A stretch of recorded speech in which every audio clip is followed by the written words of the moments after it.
I wish the President would remember the past, and that is that we've never gotten anything in civil rights without putting the real pressure on.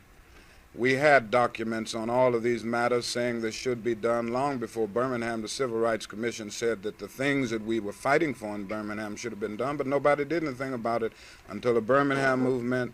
The voting rights bill was something recommended by the Civil Rights Commission 3 years before we went to Selma, but nothing was done about it. Now, until we had a movement in Selma. Now everybody is saying, certainly many powerful forces are saying that something ought to be done about our cities and the economic problem. Magazines have given whole issues like Newsweek to it, calling for it immediately. The Urban Coalition made up of most mayors and businessmen, and you could go right down the line. They are saying these things should be done, but nothing has been done. And I would only say to the President that if he would only remember that in December of 1964, he told me in his office that we could not get a voting rights bill in 1965, and he went on to give me reasons why.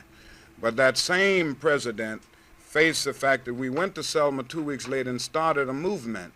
The same president who said that it could not be done in 65 was saying we shall overcome and calling for a voting rights bill, which did pass. And I say that we've got to do this because the nation has not responded to documents. It hadn't responded to its own mayors. It hadn't responded to anybody. And this sick Congress keeps going its reckless way, creating the atmosphere for riots and violence. So we have to go to Washington for that reason. Well, there's a whole organization of welfare recipients. Also on that, Ralph, we are concerned about eliminating the inhuman, the dehumanizing aspects of the welfare system, and I could go into a lot of them, even the one where in some states the government is an encourager of desertion, so to speak, because they say in substance that one can't be on welfare if there isn't a man in the house. I mean, if there is a man in the house, and often out of humanitarian concern, fathers have left home in order for their children to get meat and bread.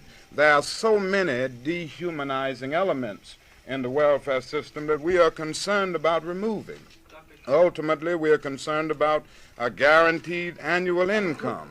And the other thing I think is very necessary to say is that everybody's on welfare in this country. And when it comes to black people and poor people, we just call it something else. When it's for white people and rich, we call it subsidies. And what we have in this country is socialism for the rich and capitalism and